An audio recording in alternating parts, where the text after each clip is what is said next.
America president Donald Trump అవకాశం చిక్కినప్పుడల్లా India Pakistan యుద్ధాన్ని ఆపించానని గొప్పలు చెప్పుకుంటూ ఉంటాడు. గురువారం నాడు వాషింగ్టన్లో బోర్డ్ ఆఫ్ పీస్ మీటింగ్లో మరోమారు ఇండియా పాకిస్తాన్ యుద్ధం ప్రస్తావనకు తీసుకొచ్చారు.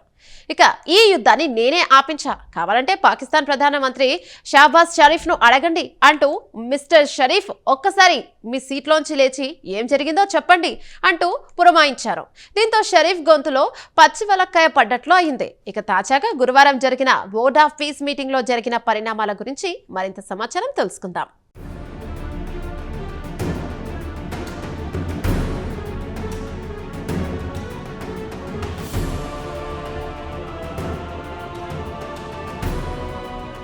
America president Donald Trump India Pakistan యుద్ధాన్ని ఆపించానని ఇప్పటికే లెక్కలేనన్ని సార్లు చెప్పాడు. గురువారం నాడు వాషింగ్టన్లో జరిగిన బోర్డ్ ఆఫ్ పీస్ మీటింగ్లో మరోమారు ప్రస్తావించారు. ఇండియా పాకిస్తాన్లో 2 అణ్వాయుధాల్ని కలిగిన దేశాలు. ఈ యుద్ధంలో మొత్తం 11 జెట్ విమానాలు కూలాయి. వెంటనే యుద్ధాన్ని ఆపాలని ఆదేశించా, లేదంటే 200% టారిఫ్ విధిస్తానని హెచ్చరిస్తే దారికొచ్చారని ట్రంప్ మరోమారు ప్రపంచ దేశాల నాయకుల ముందు గొప్పలు చెప్పుకున్నాడు. అయితే ఇండియా ట్రంప్ వాదనను తోసిపుచ్చింది. ట్రంప్ జోక్యం ఏమీ లేదని ఇరు దేశాలకు చెందిన director general of military operations అధికారులు మాట్లాడుకుని కాల్పుల ఒప్పందానికొచ్చారని ఇండియా చెబుతోంది. అదీ కాకుండా ఇండియా థర్డ్ పార్టీ జోక్యం అవసరం లేదని పాకిస్తాన్కు తేల్చి చెప్పింది. అయినా ట్రంప్ మాత్రం అవేవీ పట్టించుకోకుండా తన ధోరణిలో ఇండియా పాకిస్తాన్ యుద్ధాన్ని ఆపించానని చెప్పిందే చెబుతున్నాడు.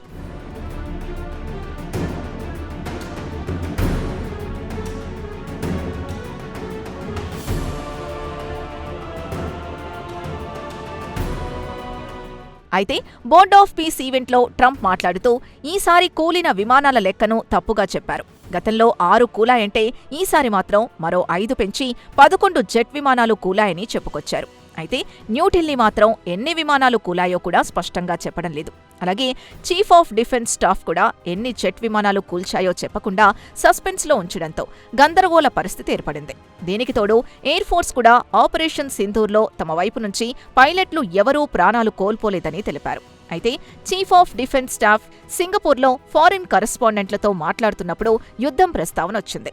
పాకిస్తాన్ 6 యుద్ధ విమానాలు కూల్చినట్లు చెబుతోంది. దానికి మీరేం చెబుతారని విదేశీ మీడియా ప్రశ్నిస్తే నష్టం జరిగిన మాట వాస్తవమే కానీ ఎన్ని విమానాలు కూలాయో మాత్రం చెప్పకుండా దాటేశారు. మొత్తానికి ఇండియా కూడా కొన్ని యుద్ధ విమానాలు కోల్పోయిందన్నది మాత్రం వాస్తవం.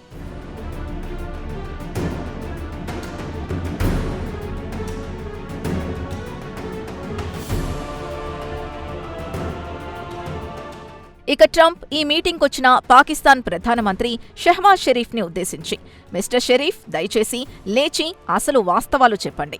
తాను ఎలా మధ్యవర్తిత్వం నేర్పిందో ఇతర దేశాల నుంచొచ్చిన ప్రెసిడెంట్లకు చెప్పండి అనేసరికి షరీఫ్ కాస్త ఇబ్బంది పడ్డారు. అదే సమయంలో ట్రంప్ మరింత రెచ్చిపోయి తాను ఇండియా ప్రధానమంత్రి మోదీతో మాట్లాడా. ఆయన కూడా సంతోషపడ్డాడు. ఇప్పుడు ఈ మీటింగ్ని ఆయన కూడా లైవ్లో చూస్తున్నారని ట్రంప్ చెప్పారు. పాకిస్తాన్, ఇండియా 2 పెద్ద దేశాలు అంటూనే మిస్టర్ షరీఫ్ ఒక్క సెకండ్ లేవండి అంటూ చెప్పి తర్వాత thank you very much Pakistan and India అన్నారు.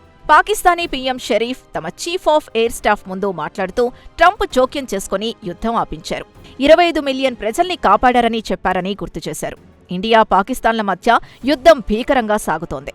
ఒక పక్క విమానాలు కుప్పకూలుతున్నాయని విదేశీ ప్రెసిడెంట్ల ముందు కాస్త మరింత రంగరించి వివరించారు.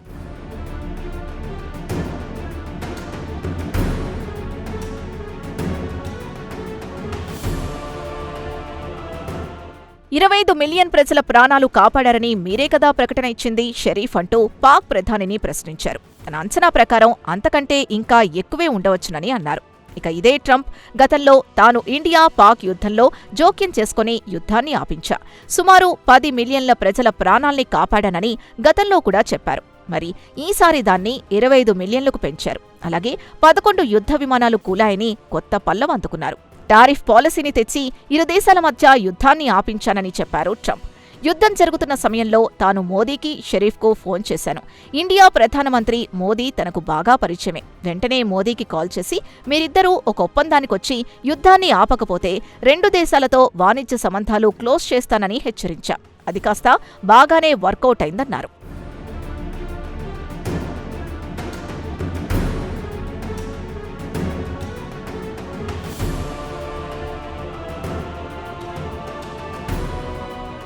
ఫోన్లో ఇరువురు నాయకులతో మాట్లాడుతూ 200% టారిఫ్ విధిస్తానని హెచ్చరించడంతో ఇద్దరు ప్రధానులు దారికొచ్చారు. లేదంటే ఇద్దరూ యుద్ధం కొనసాగించాలని అనుకున్నారు. అయితే ఇక్కడ మనీ ఇష్యూ బాగా పనిచేసింది.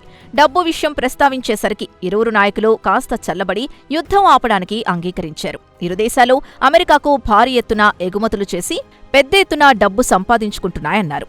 ఇరు దేశాలు అమెరికా మార్కెట్ కోల్పోతే ఆర్థికంగా నష్టపోతాయన్నారు. ఈ యుద్ధంలో అత్యంత ఖరీదైన 11 జెట్ విమానాలు కూలాయన్నారు. అయితే ట్రంప్ ఒక్కోసారి ఒక్కో సంఖ్య చెబుతున్నాడు. ఈ నెల ప్రారంభంలో ఇరు దేశాల యుద్ధం గురించి ప్రస్తావిస్తూ 10 యుద్ధ విమానాలు కూలాయన్నారు. గతేడాది మాట్లాడుతూ 5 యుద్ధ విమానాలు కూలాయన్నారు. అటు తర్వాత ఆగస్టులో ఈ సంఖ్య 7కు సవరించారు. నవంబర్లో 8, తర్వాత 10, ఇప్పుడు 11 యుద్ధ విమానాలు కూలాయని ఒక్కోసారి ఒక్కో మాట చెబుతున్నారు.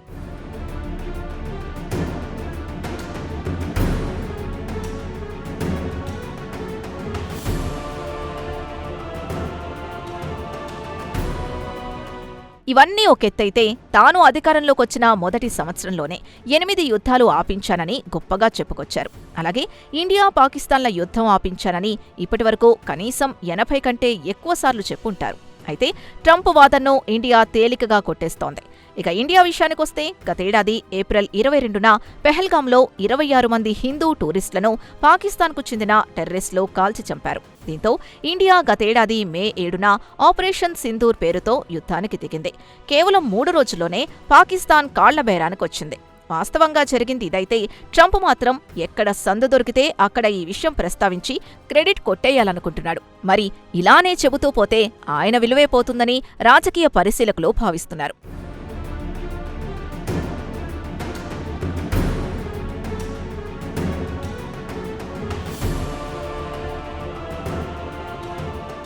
ఇక ఇరాన్ యుద్ధం గురించి ప్రస్తావిస్తూ మరో 10 రోజుల పాటు వేచి చూస్తాం, లేదంటే ఇరాన్ అంతు చూస్తానంటూ హెచ్చరించాడు.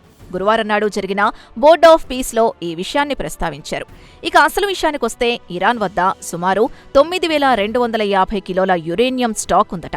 దాంట్లో 400 కిలోలు శుద్ధి చేస్తే 60% ప్యూరిటీ యురేనియం తయారైందని చెబుతున్నారు.